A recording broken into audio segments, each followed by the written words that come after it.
Wow, just wow. How's it going, everyone? Tazen here. So, on March 2nd, 2020, one day before the original release date of Final Fantasy VII Remake, Square Enix shadow dropped the demo for the Chapter 1 bombing mission of the game on the PlayStation Network. Now, I was really lucky to get onto this within the hour or two of it being announced and actually getting straight into the game. I just couldn't wait, so I got straight into the demo and I absolutely loved it. This demo was phenomenal. So going through the demo, firstly, the demo is roughly 7.5 gigabytes to download. It is the Chapter 1 bombing mission of the game.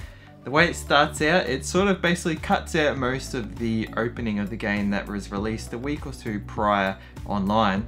And it goes sort of straight into the part where Aerith's sort of in the alleyway, and then you start the very beginning of the gameplay where Cloud jumps off the train with Barret, Biggs, Wedge and Jessie. And right from the get-go, firstly, the first thing that stood out to me, besides the graphics, was the music. The music felt so nostalgic, and even the directing of the actual sequence with Cloud coming in, the way that they've got Midgar zooming in, and then they keep cutting in and out of a close-up of the wheels of the train moving, or I should say, you know, so the cogs and everything going. Like, it literally felt almost like this one-to-one of the original game in some form. Like, it was phenomenal, even though obviously they're going to be expanding, changing, adapting and introducing a lot of new things into this game. The things that were matching up to the original just felt so well matched up. It almost was like, this is how I remember it was, even though it was in completely different, you know, much more drawn down 3D graphics quality wise than it is today. Other thing that stood out to me from the get-go was the voice acting, and not just that, but also the dialogue between the characters, the banter, not just in terms of cutscenes and, you know, story progression, but just them as you're moving along in combat. It really stood out. Everything felt like it had a place, and the voice actors themselves, really incredible work. I really love their voices, and just a lot of the emphasis on the way they talk. It sounds really natural, and this is something some people have been a bit worried about with the way the trailers in the past. Some of them have been cut together, having different voice dialogues, but I think the context of those different sentences from different parts of the game not fitting in as well in the trailer may sort of give you that feeling, but it really felt good in the demo itself. Now, all up, the demo takes about, I'm going to say, between 30 minutes to an hour to beat. And basically from the get-go, you go through the train area and you basically make your way to the bombing section. And oh my gosh, there is just so much that I can go on about. So I'm going to go into a bit of the gameplay, for example. The gameplay felt really tight and it just felt so good. So in the demo itself, you had 3 options to choose from for difficulty. You had your normal difficulty, you had the easy difficulty where you can focus on the story, then you had the classic mode, which basically automates sort of the regular attacks of the characters. Basically, you can use sort of your abilities and your attacks through the command menu, sort of giving that turn-based aspect. One thing that was interesting about it is it noted that the classic style of gameplay is on the same level of difficulty as the easy. That sort of took me back for a bit, because I thought with the full game, I was like, it'd be great to play through it all on normal mode, or even hard mode if we get it. I really hope we do.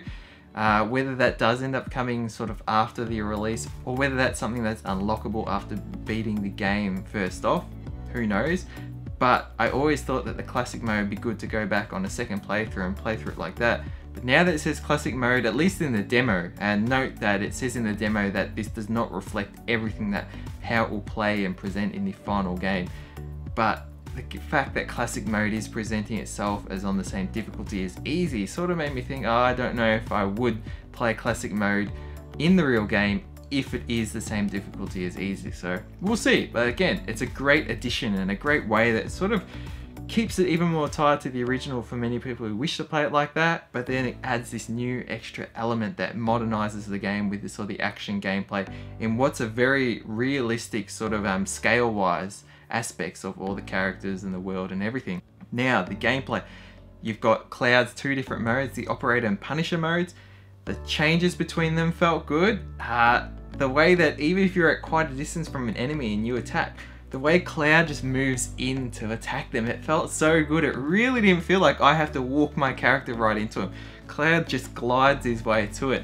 And then transitioning between characters using the R triggers was so well done, and it was so seamless. So for example, there's a part in the demo it presents you where you should use Barret because you're actually attacking enemies that are high up. And because of Barret's gun, you're actually able to get those enemies that you can't with Cloud. And what this introduced us to was the changing ability. But then you start realizing that in so many scenarios, you can change in different ways, whether it being you just want to generally swap to a character. But what I mean by this is, for example, when you unleash sort of like some of your special abilities, they may take like 2 or 3 seconds through the motion of the execution. So with Cloud, like his Braver attack, he does the execution, he goes up, he does the big slash down. But in that 2 seconds, basically the moment you click and initiate the Braver, what I would do personally is I would then swap to Barret. And then as I'm doing a quick attack with Barret, or I'm selecting an ability for Barret to use, I'm seeing Cloud execute that Braver. And then once he's done executing that Braver, within those few seconds, I was able to actually do something with Barret. Again, like I said, whether it was a special heavy hitting attack, an ability, or even just using some magic. And then I could seamlessly swap back to Cloud literally right after he's done that Braver attack, and then continue attacking with it. So it was this cool way of like, in that time period, I wouldn't have been able to do anything with Cloud while he was doing that actual motion. So I was able to switch to someone else, do something. And then I started doing this a lot. It's almost like it felt like chaining attacks, even though you're not necessarily doing it in that regards, but time-wise, you're timing different attacks. It just felt so good. That's really all I can describe it. It's something I feel like you need to try it. And you start to, like, I noticed I felt a bit slow with doing this at first, and then all of a sudden it started getting quicker and quicker, and you start just sort of memorizing, which button does what. And the thing is, I know in the full game you're going to be able to sort of issue shortcuts to a lot of these commands and stuff, so then it's going to be even more seamless. I just felt really good.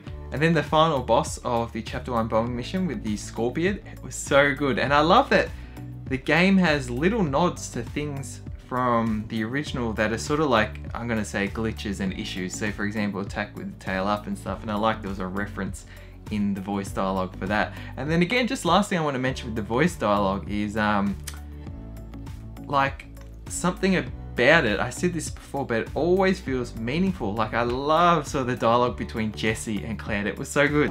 Aw, you're choosing me over the reactor? That's sweet, but I'll wait my turn.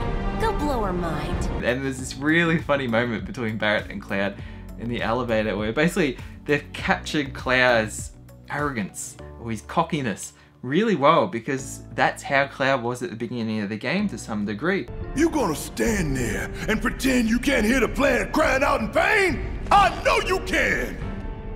You really hear that? Damn straight I do! Get help.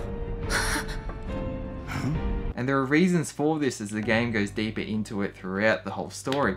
But for the demo itself, they really captured this so well, and I absolutely love that. And I think it's really going to shape up to something that almost feels like it could be perfect for me. It really gave me God of War vibes in the sense of everything I did, everything I heard, everything I saw, it all felt like it had a place. And that's what I really loved about that. Now, I do have a couple of sort of issues that I have with the demo. Now, these are really nitpicking. They're really tiny. One, I have seen in previous games and other games, so I feel like I hope it's implemented in the full game. And that was in regards to subtitle options. So me personally, I love to have subtitles off for cutscenes, because during those sort of story moments, I love to be really basically right into it in terms of like hearing and being a part of everything that's going on. And when you obviously see writing at the bottom, for me it draws me away from it. But secondly, there could be a really emotional scene and my eyes are able to see on the writing of the subtitles what that character's about to say before they say it. This is for cutscenes specifically, so you're watching this scene, you're not playing through parts of it. And usually in a lot of games in recent times and other Final Fantasy games, you are able to turn off the subtitles just for the cutscenes. Now with the subtitle options for this game, when I was able to turn them off for what I wanted, it didn't just turn them off for the cutscenes, it actually turned them off for during the gameplay. So when you had conversations with characters in real time, or when characters are actually talking to you while you're sort of doing stuff, moving around, the subtitles were all gone. And that's sort of a distinction in other games where they do allow that option to keep subtitles during the gameplay aspects of the game and then have them off during the FMV or cutscene segments. So the fact that their option sort of took it off for all of it, or put it on for all of it, I hope that can be addressed. And then sort of some little gameplay nitpicks. I'm going to say the first thing that I felt was, I'm going to say slightly off for me, but it did add to a bit of a sense of realism, and that is when you attack, basically when you're not in combat. So in this case, it's only useful if you're actually going to hit a box, because under certain Shinra boxes, there are actually some items you can pick up, whether it's potions or certain ways of recovering your magic. Cloud will do a single slash, and then you can go pick that up. But the thing is, every time that Cloud gets his busted sword out, does a single slash, then when he sheaths his sword back, there is this sort of second or so where Cloud's body basically sort of comes to a halt or really slows down moving. And it sort of felt a little awkward in the sense that sometimes I would knock a box down and the item might only be like half a meter in front of you once you've knocked the boxes down. But the thing is, all of a sudden Cloud stops as he goes to resheath the sword, and it almost feels a little bit like disjointed, like he stops and then you can go. And I felt like if they can either make that stop a little bit quicker, or he's still able to somewhat move as he sheaths his sword, that would be awesome. But again, it is going a bit more towards the realism of, you know, putting a big sword on your back, and I'm sure obviously and realistically speaking, it would take a lot longer to do that. But, you know, in saying that, it did sort of take something a little bit like, and then he moves. And then let me think if there's anything else that really stood out. Like, I feel like there is one more thing, but I mean, other than that, they were really nitpicking things. I'm going to say maybe the only other thing was that there is no hard mode. But again, this is a demo itself, and as I said earlier, I hope we do get a hard mode within the game in some form. And I'm more so hoping it isn't unlockable after beating it, rather than being a patch add-in. That would sort of annoy me, because I would get the game wanting to play it on day one as soon as possible, and then, you know, next thing you know, there's a hard mode, and I love to play games on the hardest difficulty possible, or of the hardest difficulties. So to then all of a sudden have that added in, that was like with Kingdom Hearts. I just finished the game and then they added a hard mode, and I was like, oh, had I gone the game later? And again, that's fair with these games, you know, games are patched, so you're never going to have the same experience with the game on day one as you will later on. But this is something that's become quite commonplace in all of games, and I know there's balancing and stuff involved, but it would be great to have that part of implemented into the core experience of the game. So we'll see, but all in all, I highly recommend this to you, specifically if you are happy to go and get right into the game, sort of learn a little bit about that opening before you do get the real game. I know some people on the fence, they would prefer to experience that all for the first time in the real game, and I think that's also a good alternative. I will say, without providing spoilers, that there was one story segment in this bombing mission that was new, or it's something that could possibly be interpreted in some way as existing in the original from my memory, but it just wasn't shown or revealed to us.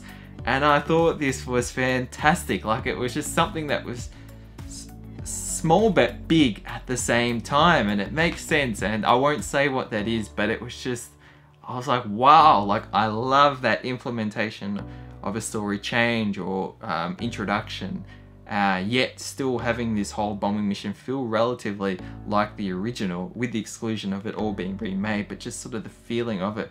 But overall, very impressed. I highly recommend this, and I'm really confident that this game is just going to be so good. My only worries are that, you know, I'm hoping this is just not going to be short. The only thing that has made me feel like maybe this is going to be a very long first part of the game, even though it's just Midgar, is the fact that there's all these adaptations, and it's 100 gigabyte dual, you know, 2 discs for that. So fingers crossed, but I'm very excited. I'll leave it at that. Thank you so much for watching. I hope you all enjoyed it, and I do hope you get to enjoy this demo too, if you're up to playing it before the original release of the game. But if not, enjoy the game when it comes out. So anyways, thank you so much for watching. Hope you all enjoy, and until next video, stay spot on.